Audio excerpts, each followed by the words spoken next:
Assalomu alaykum, hurmatli nimalar, obunachilar. Bu yerda bog'chamiz remont bo'lyapti. Ichida 8 ta xonamiz, tepada 8 ta xona, pastda yana 8 ta, 16 ta.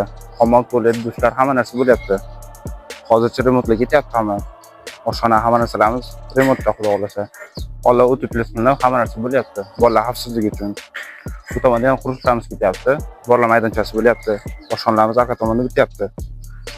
Общий 3000 kvadrat joyimiz boshqatdan rekonstruksiya bo'lyapti. Xudosi bu yerga yangi bog'cha tushadi. Remontlar bitsa, bolalar olib kelib o'qitamiz shu yerda. Bu yerdan ko'rib turganlaringizdek xonalarimiz 90% bitdi. Rang berishga tayyor. Atoplarimiz hamma narsamiz qilingan. Derazalar yangi qo'yildi. Remontlar 90% topshirishga tayyor. Mart oyidagi topshirishga harakat qilyapmiz. Mart oyiga xudosi bog'chamiz ochilish niyati bor.